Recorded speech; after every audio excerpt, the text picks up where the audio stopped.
बच्चों अभी हम लोग कंपाउंड माइक्रोस्कोप पढ़ रहे हैं। कंपाउंड माइक्रोस्कोप का मतलब क्या होता है? सबसे पहले सिंपली हमें ये देखते हैं, क्योंकि ये टॉपिक 5 नंबर का एग्जाम में आएगा। इससे पहले मैंने सिंपल माइक्रोस्कोप करा दिया था, अब हम डिस्कस कर रहे हैं कंपाउंड माइक्रोस्कोप। तो कंपाउंड माइक्रोस्कोप होता है मेरा बच्चा, कंपाउंड मतलब combination of more than one, यानी एक से ज्यादा लेंसेज का अगर हम यूज कर रहे हैं तो वो बनता है हमारा कंपाउंड माइक्रोस्कोप। सिंपली अभी 12th क्लास में जो हम कंपाउंड माइक्रोस्कोप पढ़ने वाले हैं, वहां हम दो लेंसेज को कंबाइन करने वाले हैं, दो लेंसेज का कॉम्बिनेशन होने वाला है। This is all about the compound microscope, यानी combination of two convex lens, और उसे हमने क्या किया, एक डिस्टेंस पे सेपरेट कर दिया। अच्छा, कंपाउंड माइक्रोस्कोप का यूज क्या होता है, क्यों हम लोग कंपाउंड माइक्रोस्कोप करें? क्योंकि सिंपल माइक्रोस्कोप की लिमिटेशन थी कि वो एक लिमिट तक ही वो क्या कर सकता था, ऑब्जेक्ट को मैग्नीफाई कर सकता था। बट यहां पर सिंपल कंपाउंड माइक्रोस्कोप क्या करता है, उसको 100 टाइम्स मैग्नीफाई कर सकता है। अगर उसका मैग्निफिकेशन 10 टाइम्स है तो इसका 100 टाइम्स, 500 टाइम्स, 1000 टाइम्स भी मैग्निफिकेशन हम बना सकते हैं। डिपेंड करता है दोनों लेंस के मैग्निफिकेशन पे। अच्छा, हम कंपाउंड माइक्रोस्कोप पे उन चीजों को देखने के लिए हेल्प करते हैं जो हम अपनी नेट आई से भी नहीं देख सकते, लाइक बैक्टीरिया हो गया, और मटेरियल स्ट्रक्चर्स को पढ़ने के लिए, इन सब चीजों को लिए हम लोग कंपाउंड माइक्रोस्कोप को यूज करते हैं। सिंपली ये कहानी वही लिखी हुई है जो इसके अंदर मैंने अभी बताई। अब आते हैं कंपाउंड माइक्रोस्कोप पे दो लेंसेज यूज किए जाते हैं। एक जो ऑब्जेक्ट की तरफ रखा होता है, जो ऑब्जेक्ट की तरफ लगा होता है वो हमारा ऑब्जेक्टिव लेंस होता है। आपको ध्यान रखना है कि ऑब्जेक्टिव लेंस में क्या होता है कि अपर्चर जो होता है ऑब्जेक्टिव लेंस का बहुत छोटा होता है, और आई पीसेस का जो होता है, जो आंखों की तरफ रखा होता है, उसका अपर्चर बड़ा होता है। दो तरीके के लेंसेज यूज किए, ऑब्जेक्टिव लेंस और आई पीसेस लेंस। अब यहां पे सिंपली हम इसके डायग्राम को समझने की कोशिश करते हैं। मेरा बेटा ये हमारे आंखों के करीब है, इसीलिए इसका नाम रखा गया आई लेंस या आई पीसेस लेंस। ये आपको साइज में भी बड़ा दिख रहा होगा। अब यहां पर सिंपली मेरे बच्चे क्या हुआ, ये हमारा ऑब्जेक्ट है, मैंने इसका नाम ए बी रख दिया। थोड़ा ध्यान से समझेंगे, ये ऑप्टिकल सेंटर है, इसको हमने ओ रख दिया, और हमने क्या किया मेरा बेटा, इसको हमने हटा दिया। अभी इसको बताइए कि कैसे यूज करेंगे हम लोग। आप ध्यान से सुनो, हमने यहां देखा ये ऑब्जेक्ट है। अब बेटू मेरा, अगर ये ऑब्जेक्ट है, ये बहुत छोटा ऑब्जेक्ट है, बट आप लोगों को पढ़ाना है, आप लोगों को दिखाना है, इसलिए थोड़ा सा बड़ा बनाए, देख पाए हम लोग। इस ऑब्जेक्ट की इमेज इस ऑब्जेक्टिव लेंस ने यहां पे बनाई, ए डैश बी डैश फॉर्म में, ए डैश बी डैश फॉर्म में। हाई बेटू मेरा, मैंने क्या करा, इसकी हाइट है h, इसकी हाइट को मैंने कर दिया h डैश। कोई दिक्कत नहीं, कोई परेशानी नहीं, सलोनी बाद में नोट करना है, इधर ध्यान दो पहले। बेटा मेरा ये हमारा ऑब्जेक्टिव लेंस है, तो इसको मैंने इस डिस्टेंस को लिखा u0, ये ऑब्जेक्ट का डिस्टेंस है। अब यहां पर ये कितनी दूर बन रहा है, v0, यानी image form by objective lens, यानी इस ऑब्जेक्टिव लेंस ने जो इमेज फॉर्म की वो ये रही। यहां तक मामला क्लियर है? मेरे को लगता है कोई परेशानी होगी। सिद्धार्थ बेटा यहां तक क्लियर है? ओके। अब मेरा बच्चा ध्यान से सुनो, ये है ऑब्जेक्ट, ये बना इमेज। ये ऑब्जेक्ट किसके लिए, ऑब्जेक्टिव लेंस के लिए। ये इमेज किसकी, ऑब्जेक्टिव लेंस की। बट ये इमेज बन गई ऑब्जेक्ट, ये इमेज बन गया ऑब्जेक्ट किसके लिए, आई पीसेस लेंस के लिए। इसके लिए क्या बनेगा, ऑब्जेक्ट बनेगा। तो मैंने इस वाले डिस्टेंस को क्या कहा बेटा, इसको मैंने यूई नाम दे दिया। आप चाहे तो इसे एक्स नाम दे दीजिए, जैसे आपने सिंपल माइक्रोस्कोप में दिया था। अब इस ऑब्जेक्ट की इमेज ये वाला लेंस कहां बना रहा है, इधर बना रहा है। तो मेरा बेटा ये क्या बन गया हमारा, V of E that will be a D। ठीक है बेटा, पक्का क्लियर है यहां तक? ठीक है, मेरे को लगता है कोई प्रॉब्लम नहीं होगी।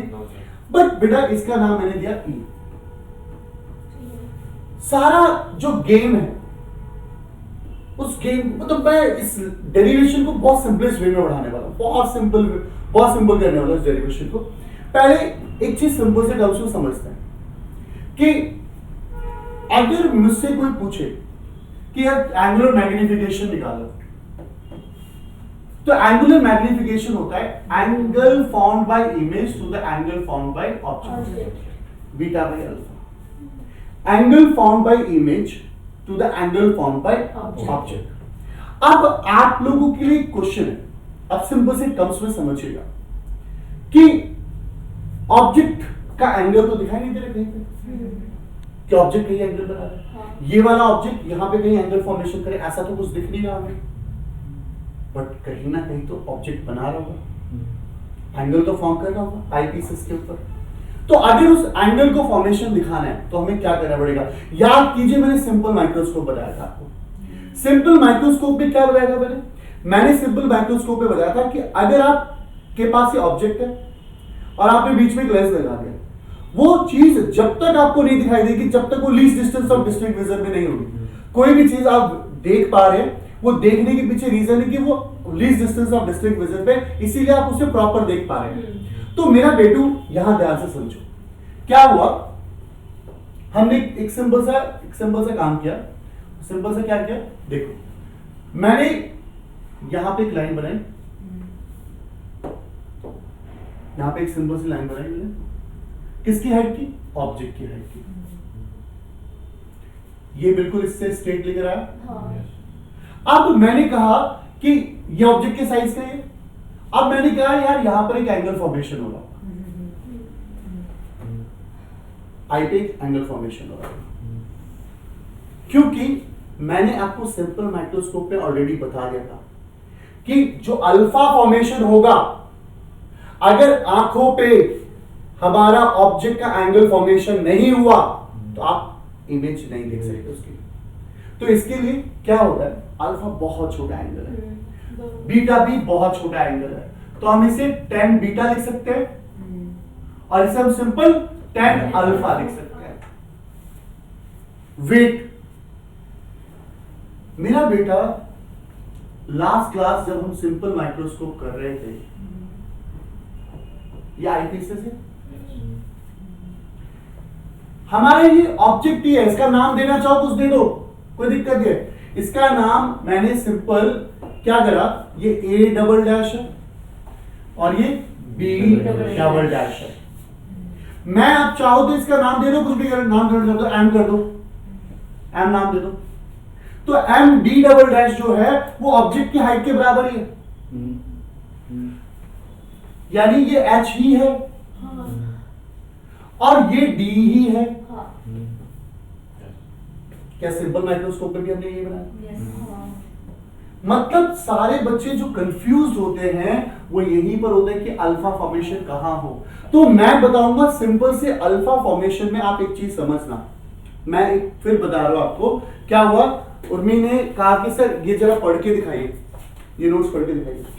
मैं ऐसे पढ़ रहा हूं, मुझे नहीं दिखा रहा, ब्लर दिख रहा है, 4 आंखें हैं मेरे पास, उसके बाद भी ब्लर दिख रहा है।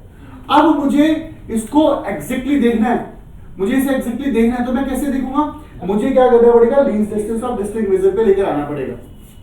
मैं जब इसे यहां नहीं दिख रहा, अभी भी नहीं दिख रहा, कोशिश कर रहा हूं दिखने के लिए, ब्लर ब्लर दिख रहा है, बट जैसे ये least distance of distinct vision पे आएगा तो ये चीज मुझे क्लियर दिखाई देगी।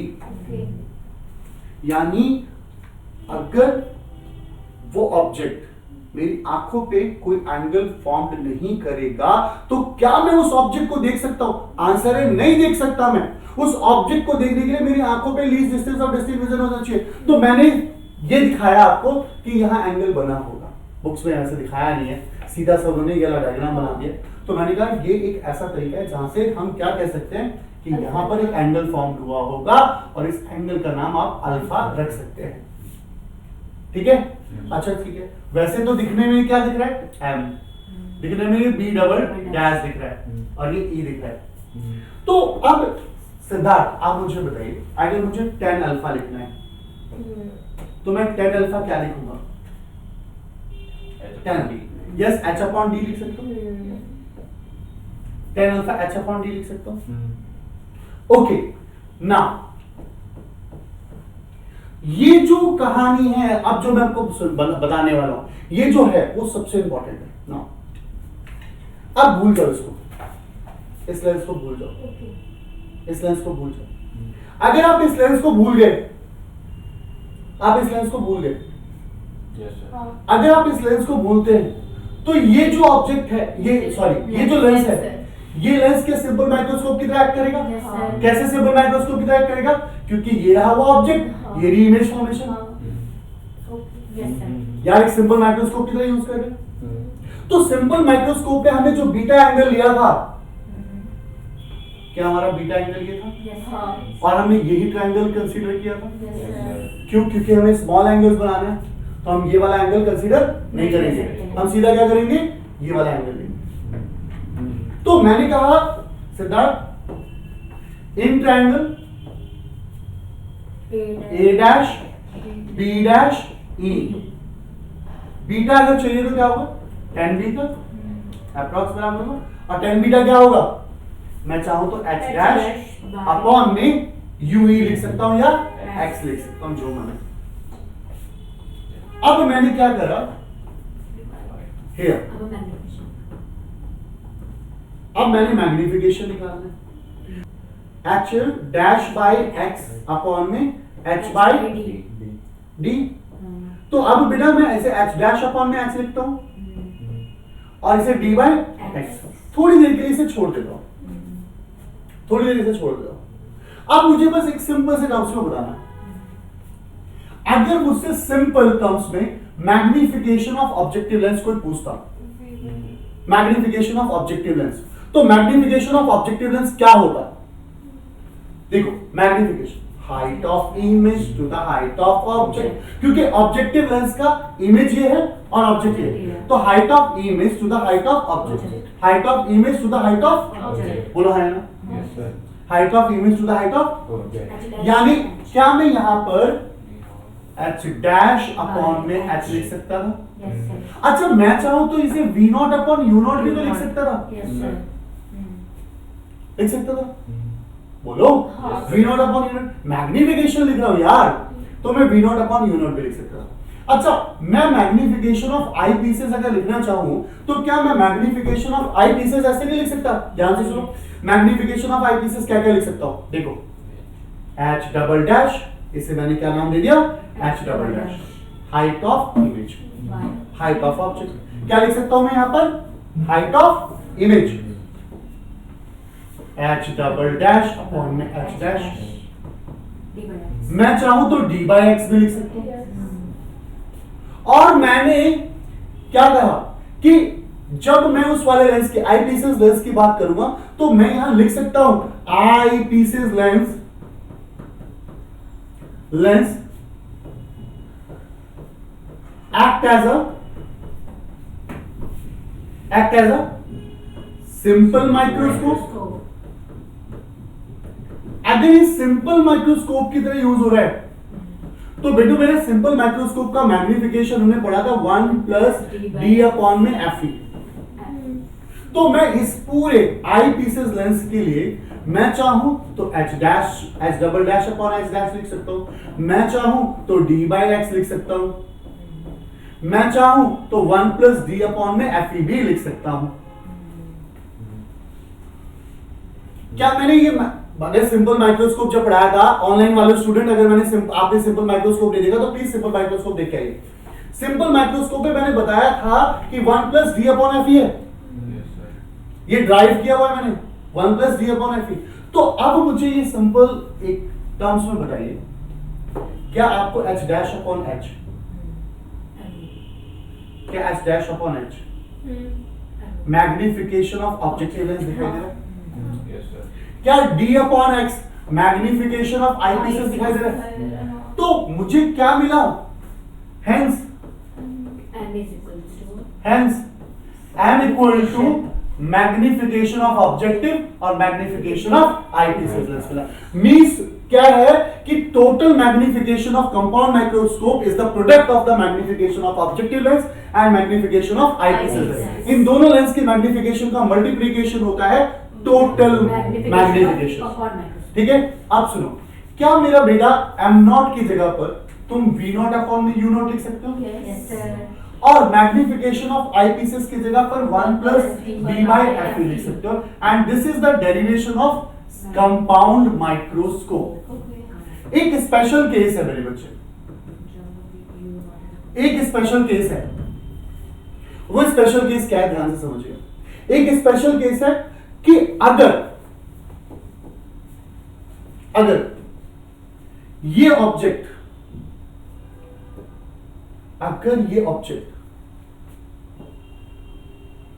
Focal length of objective lens पर आ जाए, अगर ये ऑब्जेक्ट फोकस ऑफ ऑब्जेक्टिव के ऊपर आ जाए लगभग पास में, यानी यू नॉट जो हो लगभग एफ नॉट हो जाए, केस है स्पेशल केस, अगर यू नॉट एफ नॉट के ऊपर आ जाए यानी ये इधर खिसक जाए, अगर ये इधर खिसकेगा, फोकस पे आ जाए, ये इधर खिसकेगा करीब एफ नॉट क्या आएगा, तो ये जब इधर खिसकेगा तो ये इमेज इधर खिसकेगी, ये जब इधर खिसकेगा तो ये भी इधर खिसकेगा, यानी अगर ये इधर आया तो वी नॉट बढ़ जाएगा, यानी इन दोनों लेंसेज के बीच की दूरी को हम कहते हैं L and this is a length of tube, ये लेंथ ऑफ ट्यूब होता है। ये अगर इधर आया तो ये इधर जाएगा। मैं ये बताना चाहता हूं कि अगर आपका U नॉट, बेटू मेरा बस, अगर U नॉट माइनस का F नॉट हो गया, उसके करीब आ गया, तो जो V नॉट है वो लगभग लेंथ ऑफ ट्यूब के बराबर हो जाएगा। लेंथ ऑफ ट्यूब का मतलब क्या है? लेंथ ऑफ ट्यूब का मतलब क्या है कि ये जो ऑब्जेक्ट है, खिसक के इधर आ जाएगा, तो ये जो V नॉट की लंबाई है वो L के बराबर हो जाएगी। बेटू मेरा अगर ये यहां आया तो ये यहां से इसके बराबर हो जाएगा, लगभग इसकी लेंथ के बराबर हो जाएगा। तो हम ये चाहें तो ये भी लिख सकते हैं m equal to V naught की जगह पे L F naught 1 plus D upon में F। अगर बेटा पेपर में न्यूमेरिकल आए, कि मैग्निफिकेशन निकालिए किसका, टोटल कंपाउंड माइक्रोस्कोप का, और आपको फोकल लेंथ दोनों की दी हो और least distance of distinct vision कितना लेना है, 25 सेंटीमीटर, डी की वैल्यू कितनी लेनी है, 25 सेंटीमीटर, तो क्या आप आंसर निकाल देंगे? एक बहुत ही फेमस सा न्यूमेरिकल आया हुआ है पेपर में, ध्यान से सुनो, कि अगर एक क्वेश्चन आए कि आपसे लेंथ ऑफ ट्यूब पूछे, क्वेश्चन ने बोला कि हमारे पास total magnification of compound microscope हमें 50 चाहिए, टोटल मैग्निफिकेशन जो चाहिए मुझे 50 चाहिए, तो और focal length of objective 1.25 centimetre हो और आईपीएस का फोकल लेंथ 5 सेंटीमीटर हो, तो आपको बताना है लेंथ ऑफ द ट्यूब क्या है। तो इसका आंसर प्लीज ऑनलाइन कमेंट करके बताओ और तुम लोग अभी सॉल्व करके बताओ।